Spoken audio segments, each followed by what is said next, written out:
Alright guys, welcome into Z, a third of ZBR. B and R both did their episodes, solo episodes as well. We had some tech issues and still wanted to get some stuff out, so we figured we'd just record some solo episodes and do that. If you were seeing this, that means we finally got our first video uploaded on YouTube, which would be this. I figured since we're doing it a little differently and recording solo, I might as well go ahead and take a video for this one. So yeah, without wasting too much more time, go ahead and jump into this slate. I'll just touch on the Thursday night game a little bit. I did have the 49ers winning. I know Brady and Reed did too, as probably 95, 100% of America did.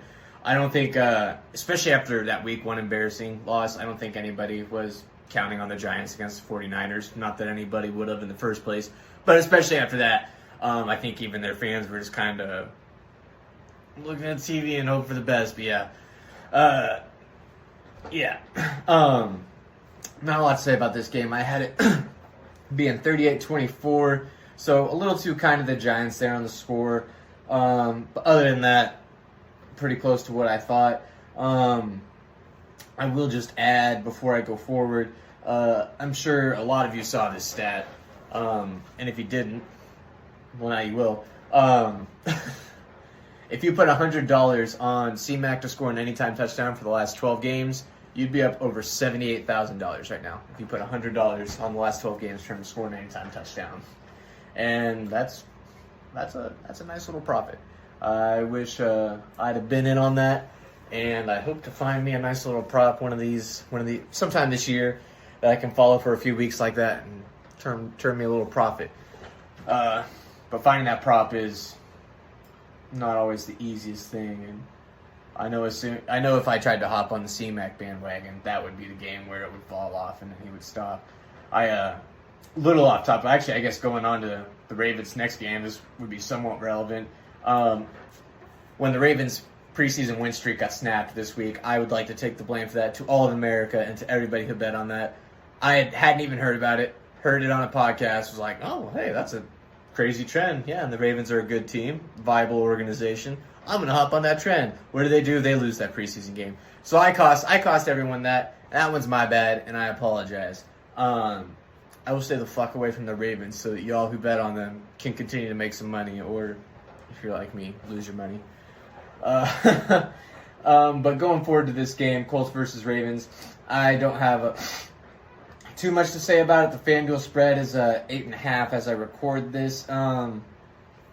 Low key, I think it could be a tough game for the Ravens. I think the Colts might surprise them a little bit.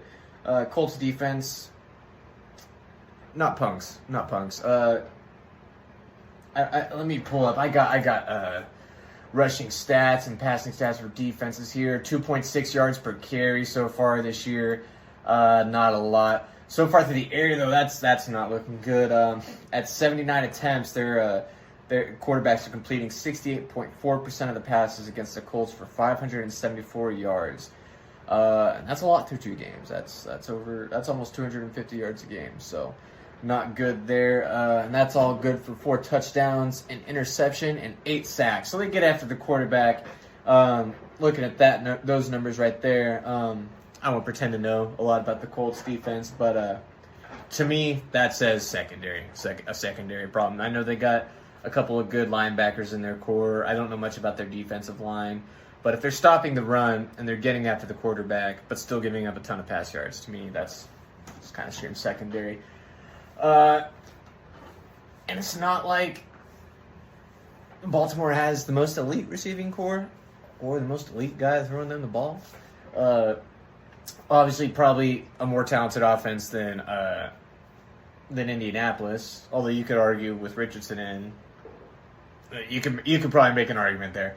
But at the end of the day, I just think Baltimore's the better coached, more talented team. I do think the Colts will play them hard, but at the end of the day, I think the Ravens come out with this one. Going forward, Titans versus Browns. I have the Titans by 3, 20-17. Feeling pretty good in that number. Last week, there were a lot of numbers, a lot of totals that I was right on Vegas with. And I don't go through and base this off what what that's saying, what the spreads say, what FanDuel says, and all that. I like to go through, do my scores, then go through and come check all this and compare what I put down as opposed to the books. And last week there was like 10 games where I was within a point and a half, and I bet every single one of them, and I lost every single one of them. It was terrible. I was not very happy about that. Luckily for me, I don't do bank-breaking bets, but it's still frustrating. Even when it's just a few cents, you don't like to lose money. At least I don't. So hoping to get back on track with some of these totals this week and get a little more accurate. This one is right about on the money. Vegas got them 39.5, and I've got the game at 37 total, so not too far off there. Vegas spreads 3.5. I got 3. I think it's going to be a close game, and I think the Titans are going to pull it out. Nick Chubb out, I think absolutely. I think that kills Cleveland and just about any hope they had for a good year. Unless Deshaun Watson makes me look really smart with my preseason takes, but so far he's been making me look really fucking stupid with them. Just does not look that great. And I was one of those people, coming into the year, I said, watch out for Deshaun. He's got the whole, off season, not coming back late in the year, finally, getting his full first full season back, No, don't know. He does not look good. And with Chubb out, I just don't buy it. Jerome Ford, I know there's a lot of fantasy clamoring for him, and I get it. The Cleveland offensive line is good. You lose a bell cow like Nick Chubb, I don't see what the hype is on Ford. Yeah, he's going to get some work, but Kareem Hunt's going to take some of that away. Maybe not this week, but at some point this year, Kareem Hunt's going to take significant work in that backfield. And outside of his 69-yard run, Jerome Ford's kind of been pretty bad. He averages like 2.4 yards a carry on like 30 carries so far this year. Less than impressive. Just not that good. Not a very good running back. And I think their receivers aren't quite dynamic enough to make up for losing a guy like Chubb. And obviously, like I've already kind of alluded to, Watson's not doing his thing. And I think for a guy like Ford, if you're going to want him to have your success and, for like some people, be a fantasy saver, maybe even a league winner, those guys are all going to have to be good around him because Ford's not Nick Chubb. He's not going to carry that team and be the offensive, what's the word? Not milestone that I'm looking for. Pillar. Not that offensive pillar. Ford can't be that. Can he be serviceable? We'll see. They've had a week to scheme him up, and they're obviously going to play around him as opposed to Nick Chubb. And the offensive line is still good in Cleveland, but he just hasn't proven anything yet, and I don't buy it. I also think that if the Tennessee offensive line can block just long enough for Tannehill to get some quick throws out to Hopkins and Westbrook-Klein, Okonkwo maybe too. Maybe they get him a little more involved this week. And I think they can get it done. Of course, they're going to need Derrick Henry. Now really pretty much the last bell cow running back, maybe not bell cow, but old school running back left in the league, old school bell cow, I should say. There's still a couple of other bell cows in the league, but not necessarily old school style, excuse me. Should have drank some water before I started this. But moving on to Falcons at Lions. I don't buy into Desmond Ridder. I wouldn't be surprised if we see some Taylor Heineke before the year's over. Wouldn't even be surprised if it's this game. I don't think they're going to make that change this early because he's been good enough to not quite lose the job unless he's just really terrible, 3 picks first half terrible. The Falcons they're gonna run the ball. Lions run defense has been okay. Pass defense, let me pull that up. I don't think has been quite as good. Right here, 537 yards through the first 2 games off of 80 attempts. Quarterbacks only completing 66% of their passes. I mean, that's not great, but that's not terrible. TDs allowed, 4, 1 interception, and only a sack so far on the year. So the pass defense is looking good. Run defense doesn't look bad, but also one of those games is Kansas City.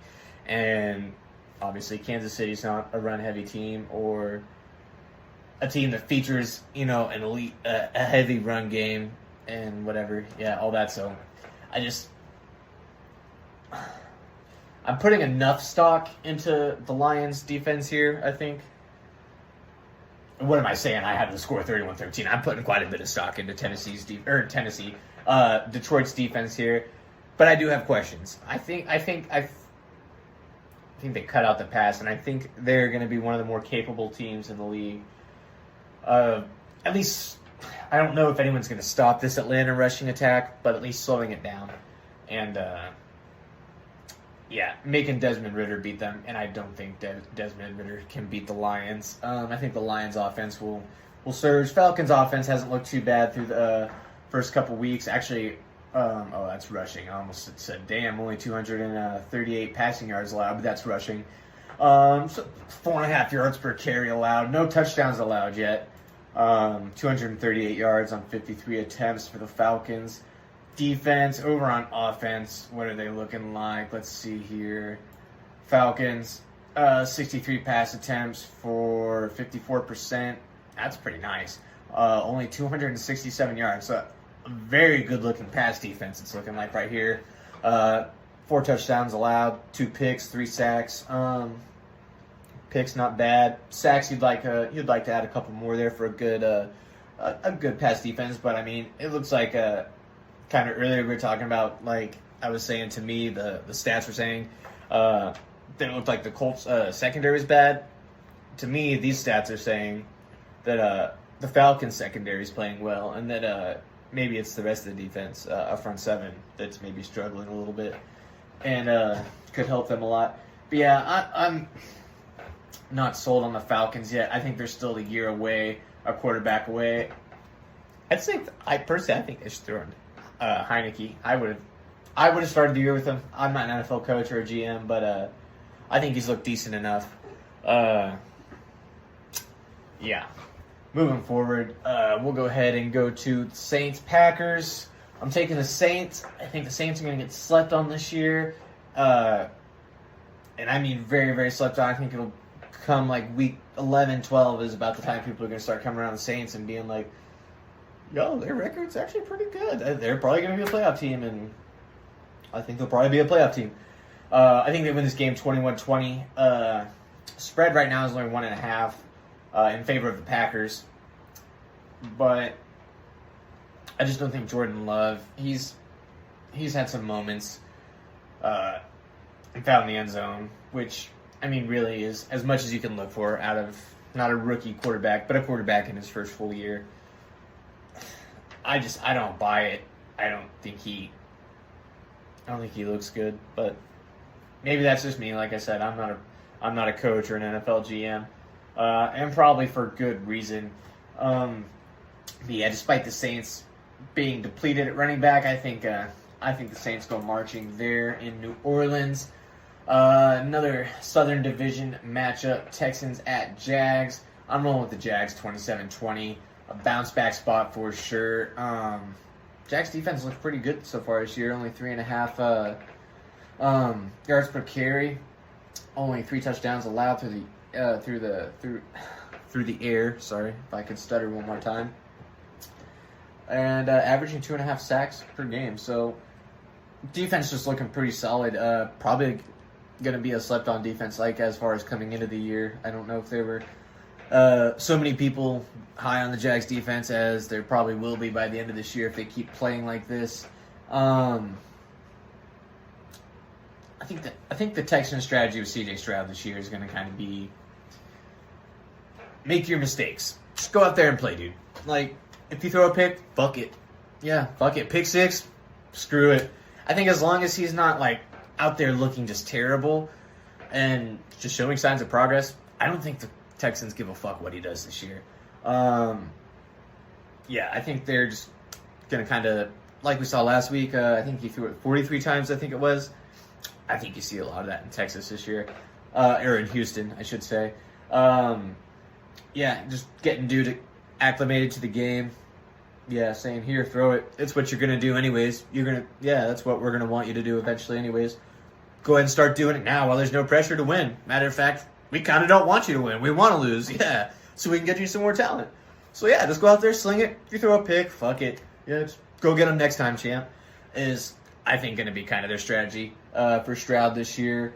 Of course, you like to win games, but I don't think that's their long-term goal for this year. Jags go rolling. I think it's just too much. Texans probably compete for first half, maybe even for three quarters, but I think by the end of it, the Jags clearly showing why they're the better team, and why they're the team that's not in a rebuild. Moving forward, Broncos at Dolphins. I have the Dolphins winning 31-20. In what'll be more of a blowout than the score indicates. Probably like a late score by Denver. Bullshit, garbage times, points, and whatever. Denver's made me look pretty fucking stupid so far this year. They look like the exact same team last year, but with a different coach. With a much more expensive coach. And way more expectations as well. At least by a lot of people. There's probably some people that, had way higher expectations last year and had zero expectations because of how bad last year was, which is totally fair. Can't stand Sean Payton, but I really thought he was going to turn him around. Should have known better. Always was kind of an overrated coach down there in New Orleans. Ass division, year after year. And just really didn't have a whole lot to show for it. A Super Bowl. I think it was one appearance. I mean, 1 for 1 in the Super Bowl. You didn't lose any Super Bowls. That's nice. But for a coach that's supposed to be as good as Sean Payton is, having a quarterback that is an all-time great like Drew Brees and supposed to be as good as Drew Brees is supposed to be, who was also kind of a little bit over-fucking-rated. As good as they're hyped up to be, the Saints were never really that good. They were in the playoffs a lot, getting bounced. It's kind of hard to not be in the playoffs when a constantly, just perpetually bad Falcons organization is in your division. The Buccaneers, outside of the Tom Brady years, not a lot going on there. Panthers, they've been a shit show too. Just Saints, honestly just a shit show of a division. Because if you really think about it, the Saints, all things considered, haven't been that great over the years either. They should have been a lot better. Probably should be a lot better now, but fuck the Saints. Fuck them. Who cares? But yeah, I don't. Yeah. I don't. Yeah.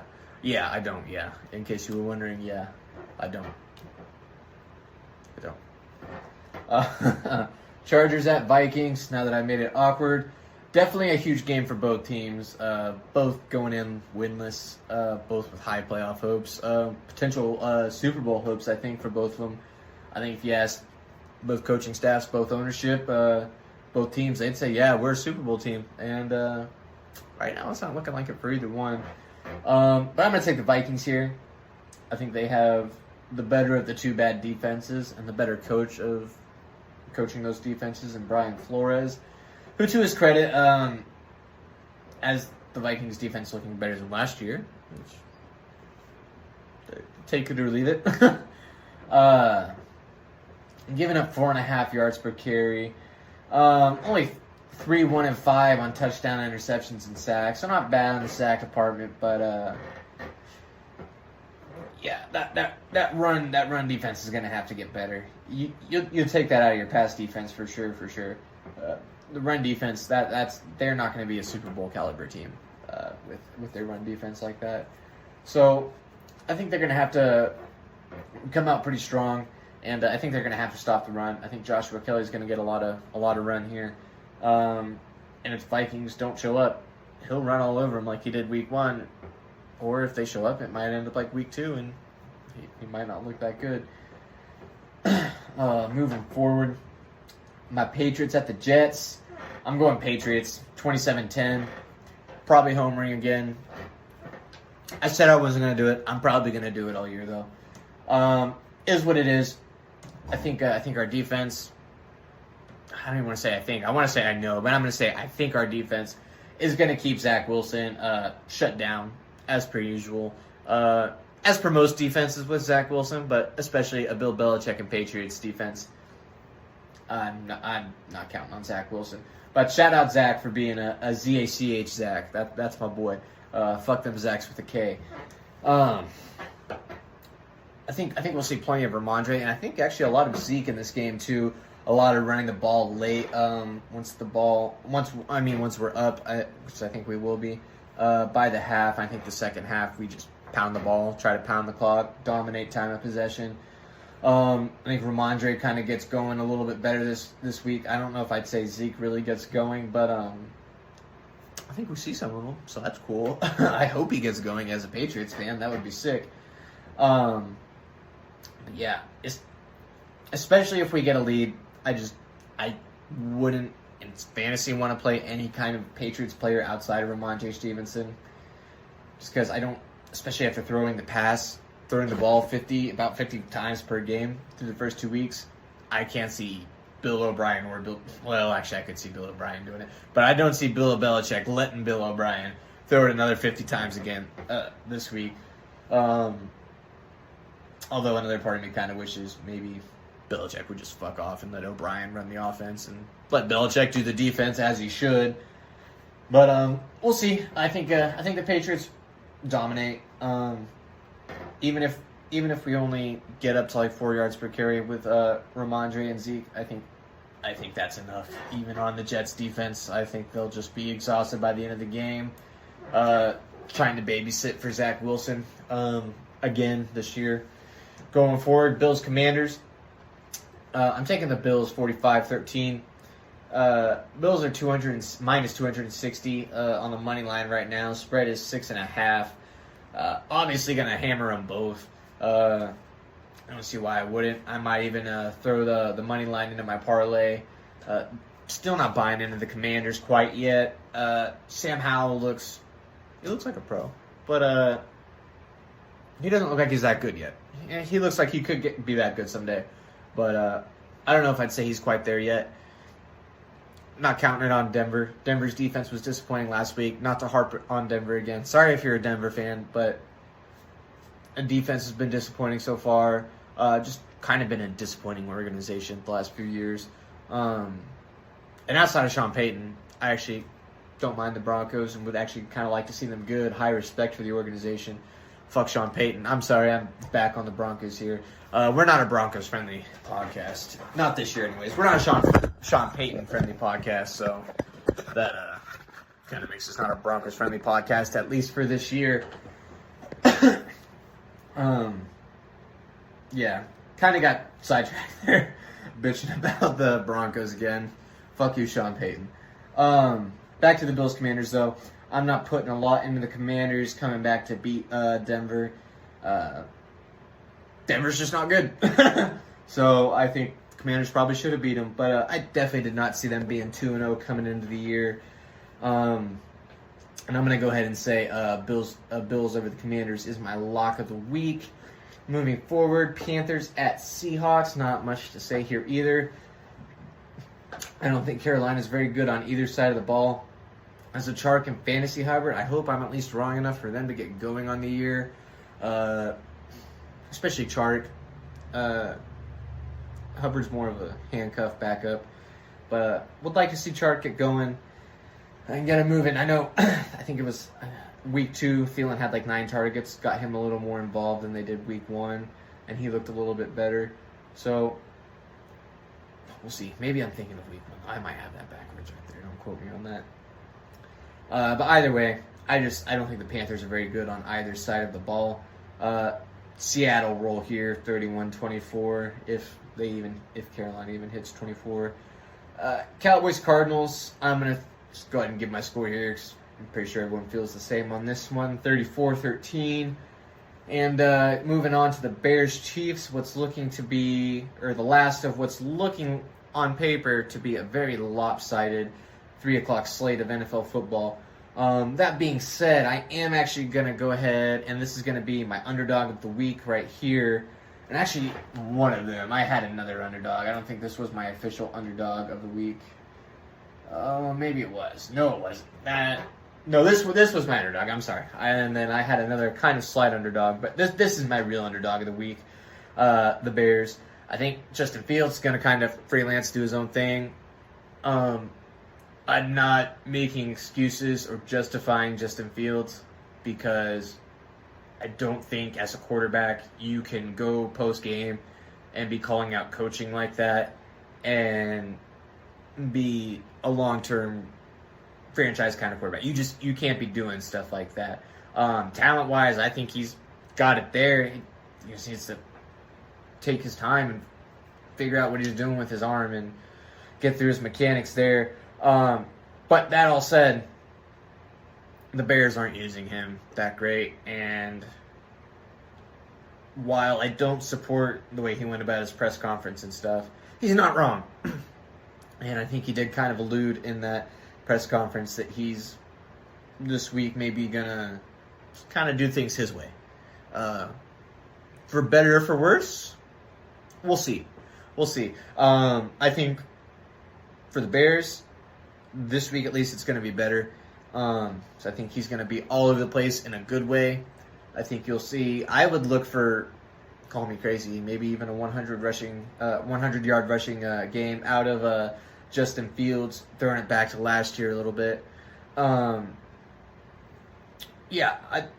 Kansas City just kind of seems like they're in a bit of a funk to start the year, and maybe this is where they get going. They finally got all three. They're big three, I'm gonna call it, and Kelsey Jones and Mahomes all on the field, and back and going good. They've all had a game to get back and going. So this very well could be a game where Kansas City shows up and just blows the fucking doors off the Bears, which. I don't know if I'm going to say that's probably going to happen, but it sure as shit could. But I think we see Chicago put up a pretty good fight here. Justin Fields going a little off script, going to make things happen. I don't know if I like the receivers so much this week, but I would look for Roschon Johnson to have maybe a bit of a breakout week. He had a decent week one, catching the ball, averaging over 5 yards a carry both games. Caught the ball a little bit last week, not as much as week one. He's already pushed Deontay Foreman out of the backfield pretty much and has cut into Khalil Herbert's time quite a bit. And I think this is a game, especially if I am right when I say that Justin Fields is going to kind of go off script and take over and do his thing. Sorry, I had a little battery notification.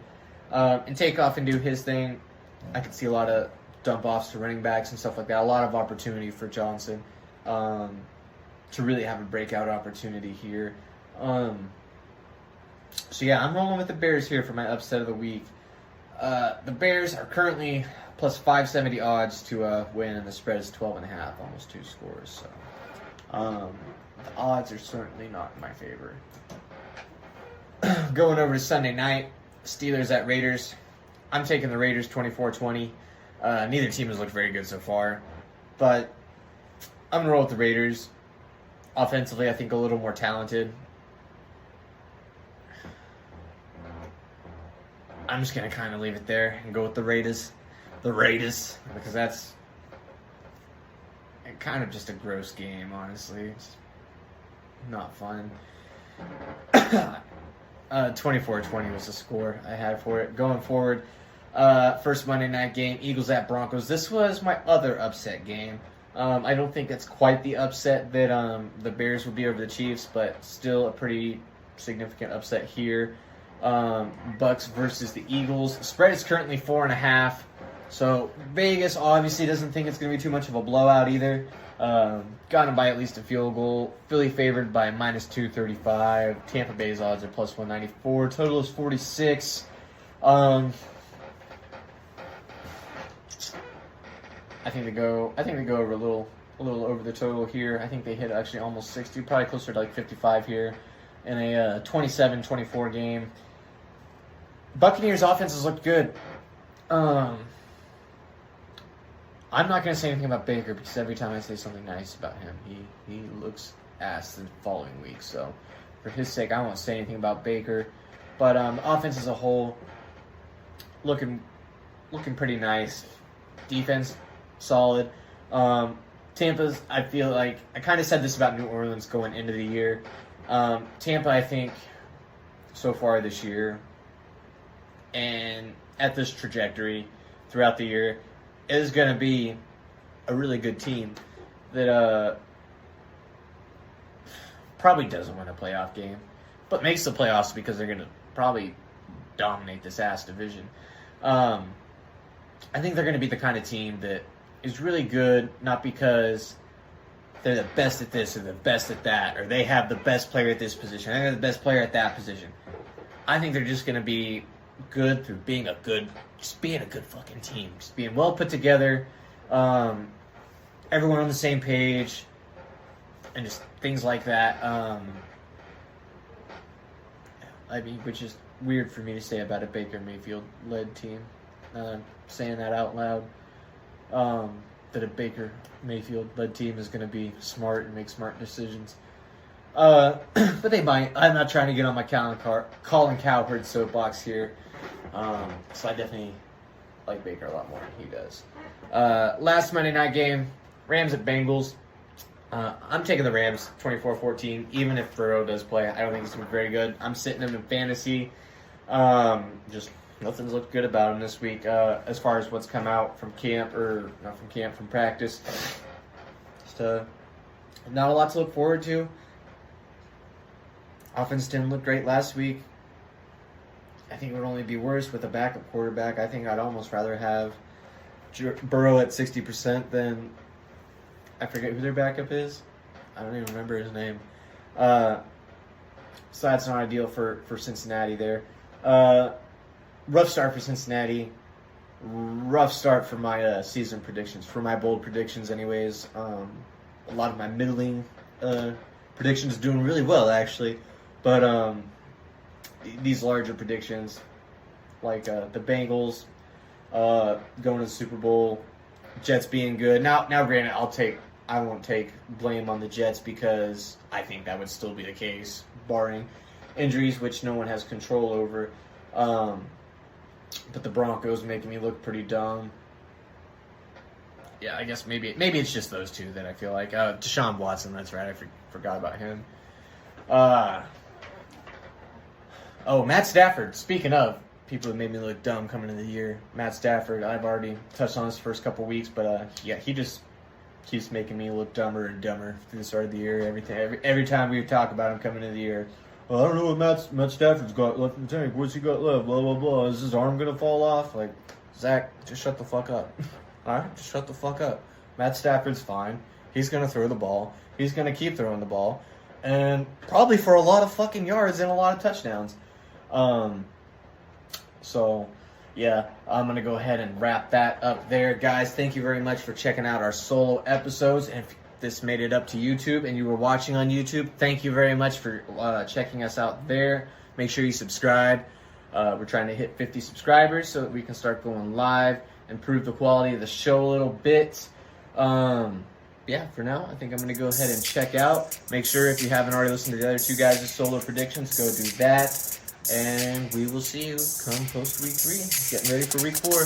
Take care, guys.